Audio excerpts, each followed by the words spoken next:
विश्वेश्वरैया औद्योगिक और प्रौद्योगिकीय संग्रहालय।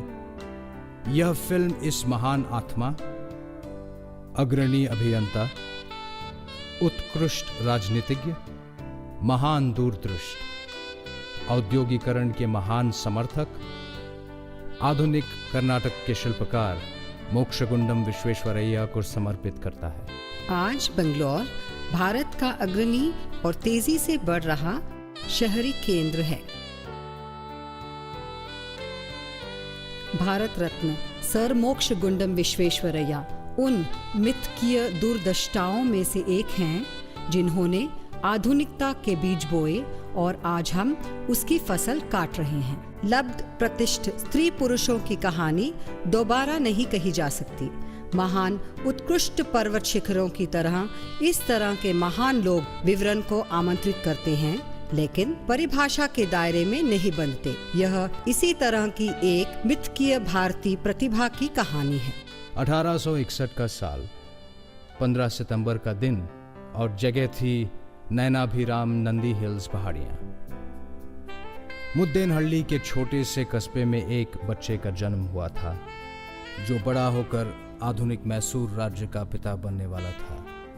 विश्वेश्वरैया का जन्म पवित्र तेलुगु भाषी ब्राह्मण परिवार में हुआ था।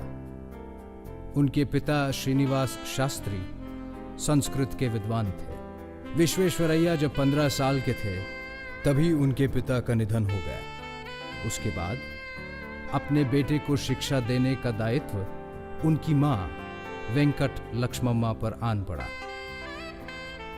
हालांकि परिवार 2 वक्त की रोटी के लिए संघर्ष कर रहा था, लेकिन शिक्षा के प्रति उनकी प्रतिबद्धता कभी नहीं डगमगाई। उन्होंने अपनी प्रारंभिक शिक्षा पड़ोस के चिकपड़ापुर में पूरी की।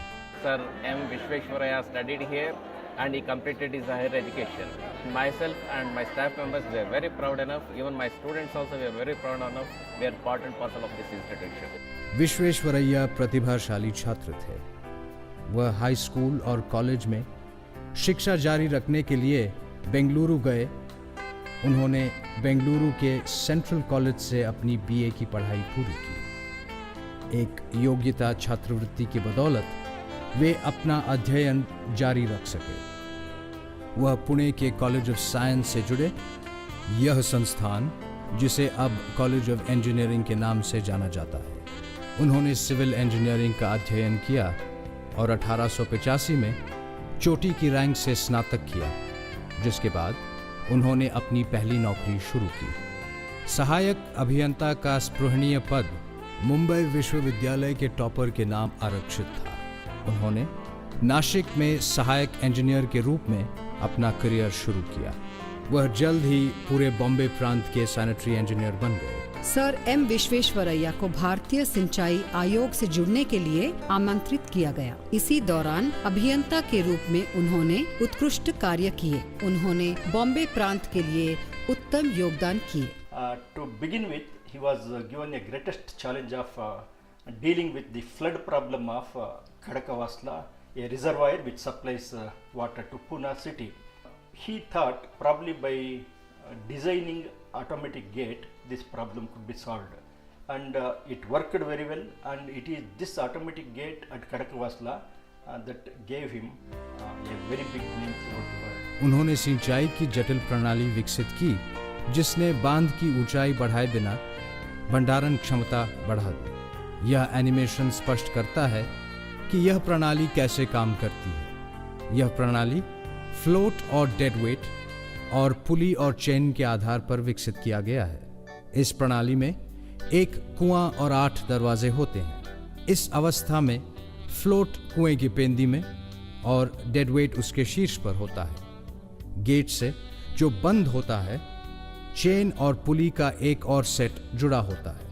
कुएं में 1 फुट व्यास की एक इनलेट पाइप होती है जो पेंदी से जुड़ी होती है, जो जलाशय के भरे होने के स्तर पर पानी को जलाशय से कुएं में जाने की अनुमति देती है। झील में जब पानी अधिकतम स्वीकार्य स्तर पर पहुंच जाता है तो पानी कुएं की ओर बहने लगता है और फ्लोट ऊपर आ जाता है। डेड वेट नीचे आ जाता है तो दरवाजे खुल जाते हैं और पानी बाहर निकल जाता है।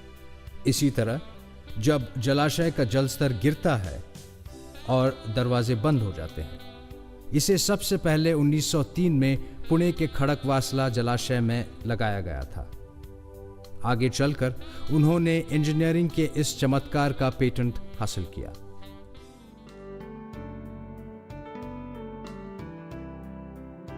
उन्नीस में हैदराबाद के निजाम ने अपनी राजधानी को मूसी नदी की आकस्मिक बाढ़ से बचाने के लिए उनकी महारत का उपयोग करना चाहा। हैदराबाद विनाशकारी बाढ़ झेल रहा था। अकेले कोसावाड़ी इलाके में 2000 से अधिक लोग डूब गए थे। विश्वेश्वरैया ने एक सर्वेक्षण किया और इस नदी के पार 2 जलाशय बनवाए, हुसैन सागर और हिमायत सागर, जो आज भी शहर को बाढ़ से बचाते हैं। अब तक में सर एमवी अपनी महारत के लिए किंवदंता बन चुके थे। अब मातृभूमि की सेवा का वक्त आ गया था। मैसूर के महाराजा ने उन्हें मैसूर राज्य का चीफ इंजीनियर नियुक्त किया। इस समय का विश्वेश्वरैया का एक और चिरस्थायी योगदान था कृष्णराज सागर जलाशय, जिसकी उन्होंने योजना बनाई और कावेरी नदी के पार जिसका निर्माण कराया। ये उस समय का एशिया में बना सबसे बड़ा बांध। इस बांध की लंबाई चौड़ाई देखकर इसे सफल बनाने में सर एम विश्वेश्वरैया की सफलता का पूरा अंदाजा लग जाता है। 2.8 किलोमीटर लंबा और लोहे के 171 दरवाजे वाला, जिसमें 48 दरवाजे सर एम विश्वेश्वरैया के पेटेंट कराए दरवाजे हैं। इस जलाशय ने राज्य का पूरी तरह कायाकल्प कर दिया। असिंचित जमीन अब कृत्रिम रूप से निर्मित नहरों से सींची जा सकती थी। इससे इलाके के किसानों के लिए अतिरिक्त धान और गन्ना पैदा करना संभव हो गया, जिससे पड़ोसी मंड्या जिले में चीनी उद्योग का भरपूर विकास हुआ। इसने उद्योग को इतना समुन्नत किया कि अब इसे सकरे नाडु या शक्कर नगर कहा जाता है। यह जलाशय राज्य के इस मांग की जीवन रेखा बना हुआ है और मैसूर शहर और तकरीबन पूरे बेंगलुरु के पेयजल का मुख्य स्रोत है। कृष्णराज सागर बांध को स्थानीय स्तर पर कनम्बाड़ी कट्टे के नाम से जाना जाता है। इसके बनाने में 1911 से 1932 तक पूरे 20 साल लग गए। यहाँ स्थित नयनाभिराम वृंदावन गार्डन्स लोकप्रिय पर्यटक स्थल है। महात्मा गांधी जी ने एक बार कहा था कि अकेले कृष्णराज सागर ही विश्वेश्वरैया को अमर कर देगा। वह आज भी इलाके के लोगों द्वारा पूजे जाते हैं। सर एम विश्वेश्वरैया ने सही अर्थों में जिस तरह लोगों के जीवन का कायाकल्प किया, किसी दूसरे ने नहीं किया। उनके काम, अनुभव, विशेषज्ञता, उनके ज्ञान, अपने व्यक्तित्व और राजनीतिज्ञता से प्रभावित होकर मैसूर के महाराजा ने उनको दीवान घोषित किया। उन्होंने सही अर्थों में मैसूर का आधुनिक औद्योगिक राज्य के रूप में रूपांतरण किया और सचमुच बनाया। सर एमवी 7 साल मैसूर के दीवान में आधुनिक मैसूर के पिता कहे जाते हैं। लोग कहते हैं कि अधिकार भ्रष्ट करता है, लेकिन किसी व्यक्ति के चरित्र की असली परीक्षा तभी होती है जब उसे अधिकार प्राप्त होता है। मैसूर के दीवान का पद स्वीकार करने से पहले विश्वेश्वरैया ने अपने रिश्तेदारों को रात्रि भोजन के लिए बुलाया। उन्होंने बिल्कुल स्पष्ट रूप से कहा कि वह यह प्रतिष्ठित पद तभी स्वीकार करेंगे जबकि कोई उनके पास किसी प्रकार की सिफारिश लेकर न आए। यही वह समय था जब उनकी राजनीतिज्ञता और प्रशासनिक क्षमताएं उभर सामने आई। उन्होंने राज्य की अर्थव्यवस्था को सरकार द्वारा संचालित नियोजित अर्थव्यवस्था का रूप दिया। उन्होंने बदलते समय के लिए राज्य को आधुनिक उद्योग से लैस किया। उनका मानना था कि राज्य की प्रगति के लिए आधुनिक उद्योग आवश्यक इंजन है। उन्होंने उद्योग में निजी निवेश को भी प्रोत्साहन दिया। उनका आदर्श वाक्य था, उद्योगीकरण करो या नष्ट हो जाओ।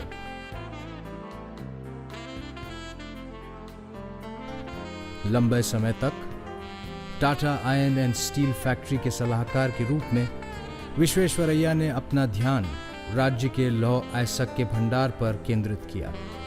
उन्होंने भद्रावती में Mysore iron and steel works शुरू किया। उन्होंने राज्य के लिए एक बैंक प्रारंभ किया, the bank of Mysore limited, जो आज राष्ट्रीयकृत bank, the state bank of Mysore है। उन्होंने 1919 में मैसूर राज्य की सेवा से स्वैच्छिक सेवानिवृत्ति ली। Mysore iron and steel works, जिसे उन्होंने अपने कार्यकाल के अंत में शुरू किया था, सौम्य शब्दों में कहें तो अच्छी तरह से अपने पैरों पर खड़ा नहीं हो सका था। उसकी स्थिति डामाडोल थी। सेवानिवृत्ति के फौरन बाद वह उसकी हालत सुधारने के लिए भद्रावती चले गए। उन्होंने Mysore iron and steel works के चेयरमैन का कार्यभार संभाल लिया। उनके नेतृत्व में उद्योग ने मजबूती से अपने पांव जमा लिए और काफी प्रगति की। विश्वेश्वरैया को इस उद्योग के चेयरमैन के रूप में जो वेतन मिलता था, उसे 6 साल से भी लंबे अरसे तक वह एक व्यावसायिक प्रशिक्षण संस्थान को दान करते थे। इसी कॉर्पस कोर्स से बेंगलुरु स्थित श्री जयचामराजेंद्र पॉलिटेक्निक इंस्टीट्यूट चलता था। आज यह देश के अग्रणी पॉलिटेक्निक संस्थानों में से एक है। विश्वेश्वरैया ने एक अध्ययन भी चलाया और ग्रामीण क्षेत्रों के औद्योगिकरण की सिफारिश करते हुए एक रिपोर्ट तैयार की और मैसूर राज्य ने आगे चलकर उसे स्वीकार भी किया।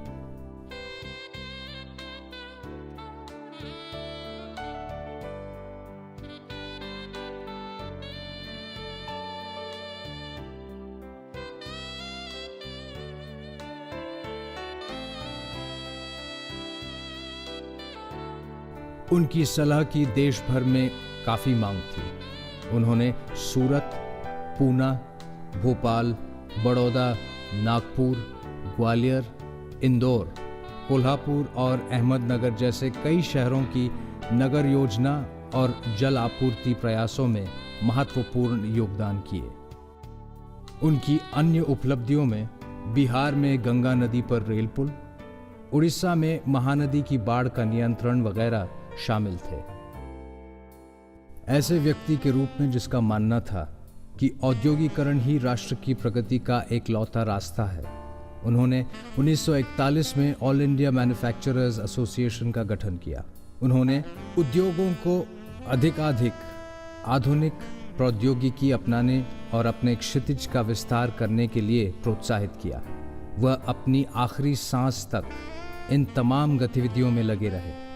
उनका दृढ़ विश्वास था कि भारत पश्चिम के समृद्ध देशों के ज्ञान और अनुभव से बहुत लाभान्वित हो सकता है। वह जापान से विशेष रूप से प्रभावित थे और उम्मीद करते थे कि भारत उसके दिखाए मार्ग का अनुसरण करेगा। विश्वेश्वरैया सृजनात्मक लेखक थे। उन्होंने कई किताबें और पर्चे लिखे। राष्ट्र निर्माण उनके लेखन की मूल विषय वस्तु था। लगभग प्रत्येक विश्वविद्यालय उन्हें डॉक्टरेट की मानद उपाधि देना चाहता था। उनमें इलाहाबाद, आंध्रा, बॉम्बे, कलकत्ता, पटना, मैसूर और वाराणसी जैसे विश्वविद्यालय शामिल थे। बहुत से विदेशी विश्वविद्यालयों ने भी उन्हें उनकी विशेषज्ञता और योगदान के लिए सम्मानित किया। उन्हें 50 साल की अखंड अवधि के लिए the London institution of civil engineers की मानद सदस्यता प्रदान की गई थी। 1915 में जब विश्वेश्वरैया मैसूर के दीवान थे, सार्वजनिक हित में उनके असंख्य योगदानों के लिए ब्रितानियों ने उन्हें knight commander of the order of the Indian empire बनाया था। आजाद भारत ने 1955 में अपने इस स्वनाम धन्य बेटे को सर्वोच्च नागरिक सम्मान भारत रत्न से सम्मानित किया। सम्मान में उन्हें भारत में नियोजित विकास की धारणा का जनक कहा गया था। 1961 में लालबाग बेंगलुरु में उनकी जन्मशती भारत माता महोत्सव के रूप में मनाई गई थी। तत्कालीन प्रधानमंत्री जवाहरलाल नेहरू ने भारत के इस महान बेटे की भूरी भूरी प्रशंसा की थी।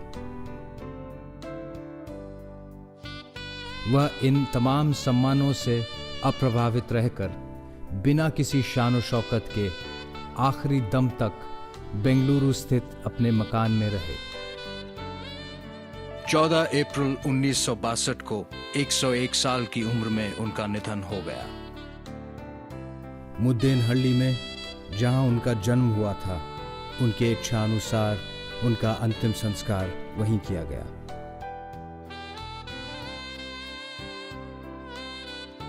In his last will and testament, if you really see, it is very clear that no money of his, I think it was around 30 or 32,000, was left behind him with the State Bank of Mysore. Not 1 rupee was given to the family, but it all went to his driver, his secretary, his staff. He said they deserve it. He remains an inspiration to young and old. But if there was a man to whom the work was religion, it was Sir Vishveshwaraya. Visvesvaraya की विरासत आधुनिक भारत की आत्मा का एक अंग है। हर वर्ष 15 सितंबर को अभियंता दिवस मनाया जाता है। सर एम विश्वेश्वरैया 20वीं सदी के कर्नाटक की इकलौती बची सबसे उम्रदराज मूर्ति। उद्योग जगत के उत्साहितों को अपने आधुनिक उद्योग का प्रारंभिक हिमायती नजर आता है। भ्रष्टाचार से तंग लोग उनकी ईमानदारी के लिए उन्हें आज भी सम्मान करते हैं। हम में से किसी को भी अब कभी इस महान व्यक्ति के साथ बातचीत का अवसर नहीं मिलेगा, लेकिन उनकी आवाज़ जो इस रिकॉर्डिंग में सुरक्षित है, आने वाली पीढ़ियों को प्रेरणा देती रहेगी। यह हमें एक दूरदृष्टता, प्रबोधक, राष्ट्रीय निर्माता और संभवतः भारत के पैदा किए अब तक के सबसे बड़े इंजीनियर सर एम विश्वेश्वरैया के उतने करीब ले जाता है, उनके जितने करीब जाया जा सकता है।